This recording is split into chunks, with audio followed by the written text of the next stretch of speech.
Salut les amis, on se retrouve aujourd'hui pour une petite vidéo, où on va essayer de fabriquer un bar d'extérieur mais pour l'intérieur. Alors concrètement ça va être un bar en lame de terrasse et lambourde que je vais pouvoir mettre à l'intérieur, qui va permettre en fait par la suite de vous faire des présentations de vidéos tout simplement sur un bar. Ce sera plus simple, ce sera plus joli et puis ça améliorera un petit peu le décor de mon atelier. Alors c'est un bar que je vais faire avec des chutes de ce qui me reste. Ça va pas être évident parce qu'il va falloir, j'ai compté un petit peu déjà ce que j'avais, mais il va falloir découper, il va falloir remettre un petit peu tout ça de bonne taille. J'ai 2 couleurs de chutes de lame de terrasse, on va se débrouiller avec ce qu'on a. Je vous dis à tout de suite et c'est parti.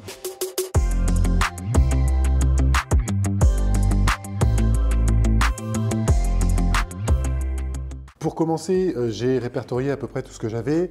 J'ai plusieurs restes de lambourde qu'il y avait. Alors j'ai pris les plus droites que je pouvais trouver parce que ça va me servir de centre pour mes lames de terrasse. Donc ça va se présenter un petit peu comme ceci. Donc ça va être le centre de mes lames pour le maintien. Ça va être les bordures extérieures qui vont servir en fait à cacher les bords de lame, les bords de coupe de lame. Alors j'espère juste avoir assez de ce que j'ai besoin. Il va falloir que je redécoupe un petit peu. Là pour l'instant, dans ce que j'ai pu voir pour les côtes, on va être à peu près à 102 cm de haut avec les cales pour séparer les lames de terrasse, et on va être sur environ 140 cm de large. Donc ça va être un tout petit bar que je vais pouvoir positionner au fond de mon atelier. Normalement ça devrait pouvoir le faire. Alors on passe à la découpe, on remet tout ça de même taille et on se revoit juste après.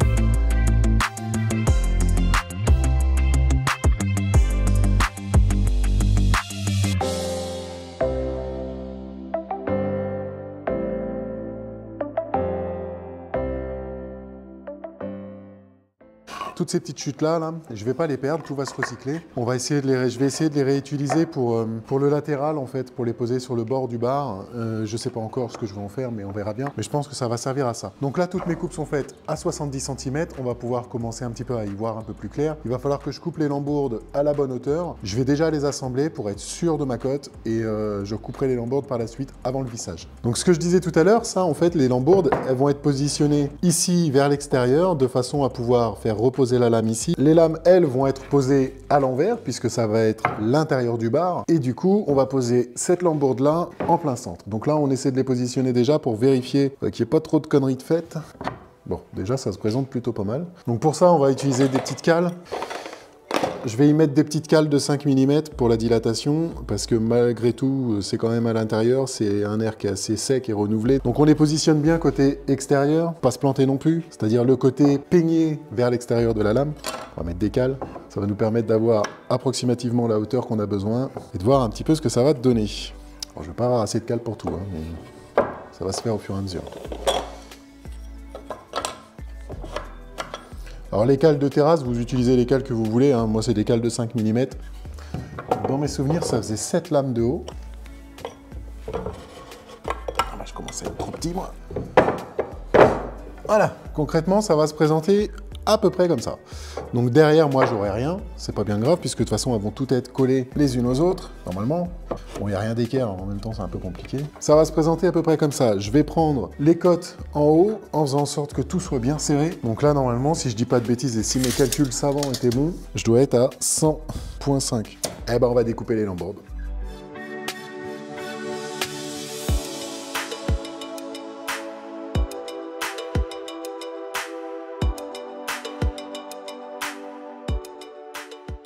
Donc là, tout est mis à la bonne longueur. On va pouvoir pré-percer, fraiser et visser. Donc là, je vais utiliser de la vis en 5,60. Alors le problème, c'est que là, je vais avoir des lambourdes qui sont un tout petit chouï cintrées. Donc ce que je vais faire, c'est que je vais mettre le cintrage vers l'extérieur, de façon à ce qu'elle puisse se rapprocher un petit peu de l'autre. Ça se verra un petit peu moins. Donc là, on va pouvoir tracer un trait déjà pour commencer, histoire de pouvoir savoir où on fraise, même si 2/3 de la lambourde est pris par l'autre lambourde. Moi, je vais tracer un trait, histoire d'être sûr.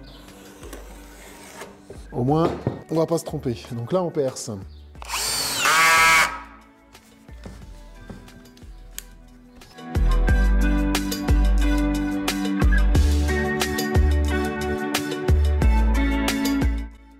Alors, je fais la deuxième, je vais enquiller derrière. Je vais vous montrer pour la première. Du coup, ce que je vais faire, c'est que je vais la positionner au-dessus, bien dans l'alignement, et je vais lui faire son petit fraisage.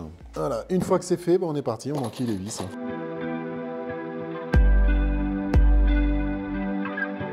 Allez, on se fait un petit peu de place pour pas être gêné.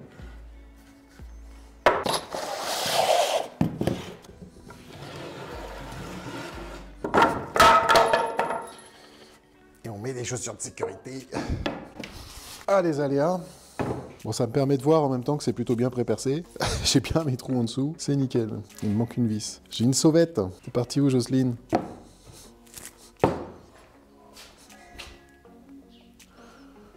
Bon, je la retrouverai bien, hein, enfoncée dans mon pied ou dans un pneu de vélo.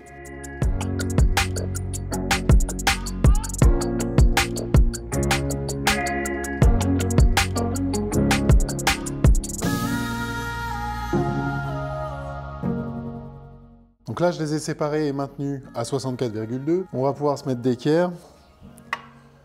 Là, je suis toujours bon. Donc là, après perçage et vissage.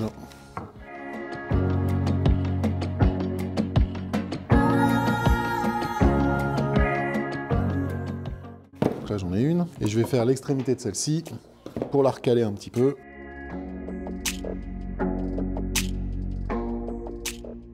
Une fois qu'elle est plaquée, je vais pouvoir mettre la deuxième vis à côté. Donc là, je peux la visser et on enchaîne toute la longueur.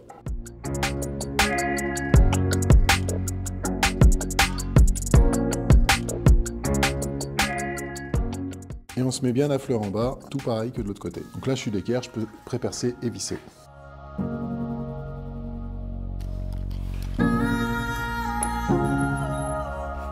C'est pas possible, elle pense qu'à se sauver.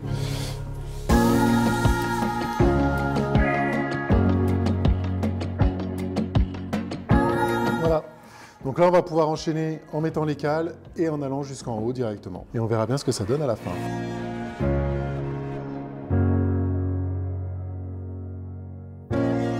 Bon, petit problème, les espacements, le cintrage des lames, c'est un peu compliqué pour arriver pile poil à la fleur. Donc du coup là, j'ai un demi-centimètre à enlever pour que je puisse poser ma plaque par-dessus et être tranquille. Donc ce que je vais faire, c'est que je vais raboter un petit peu ici, de façon à gagner cet espace-là et pour pouvoir poser mes autres lames sur le côté. Donc là, je vais raboter à peu près de 0,5 mm.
Bon les amis, petit souci de confection.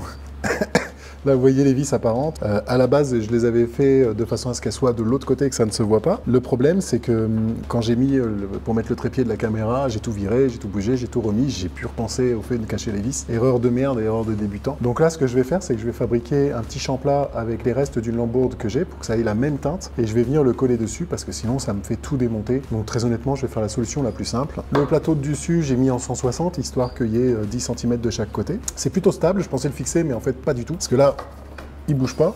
J'ai juste une vis à remettre sur les têtes de l'embourde ici. Et puis bah, ça va être nickel, ça va être presque fini. Je vais chanfreiner un petit peu les bords, histoire qu'il n'y en ait pas un qui prenne la tête dedans. Donc voilà, c'est 100% récup, hein, mais on y arrive, on arrive à faire des trucs assez sympas. Donc du coup, bah, je fais le champlat et je reviens vers vous.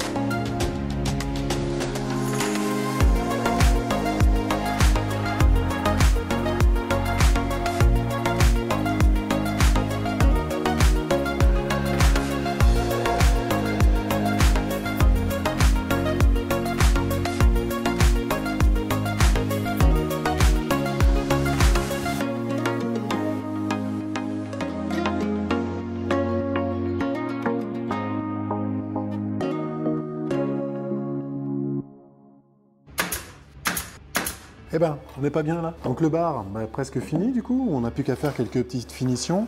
Donc là, il n'est pas stable parce qu'en fait, mon carrelage n'est pas droit à cet endroit-là dans l'atelier. Mais je sais que là-bas, il est droit, donc c'est pas dérangeant. Après, de toute façon, moi, je vais le fixer au sol parce que bah, je vais mettre des choses dessus. Je vais mettre des petites étagères derrière, donc je voudrais pas qu'il bouge. Voilà. Donc du coup, on a déjà fait une bonne étape de fabrication. Bon, avec quelques petites erreurs, hein, ça, ce sera à modifier quand vous le ferez. Mais bon, on est tous des bons débutants aussi, donc bah, des erreurs, ça nous permet d'apprendre. Et puis, bah, faudrait peut-être que je range un peu parce que je crois que j'ai mis un de ces bazars qu'il va peut-être falloir s'en occuper un petit peu. Allez, je range tout ça, on se retrouve juste après. Voilà, alors, la vidéo est terminée, la fabrication était plutôt simple dans l'ensemble. Il y a plein de petites choses auxquelles il fallait penser.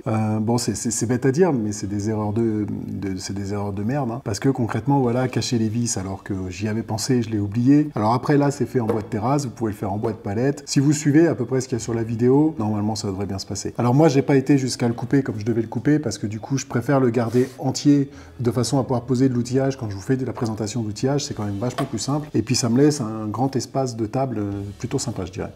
Voilà. Donc, n'oubliez pas, si la vidéo vous a plu, bah, n'hésitez pas à la liker et à la partager, pourquoi pas. Et si la chaîne vous plaît, n'hésitez pas à vous abonner. Je vous souhaite à tous bon bricolage et à bientôt. Ciao.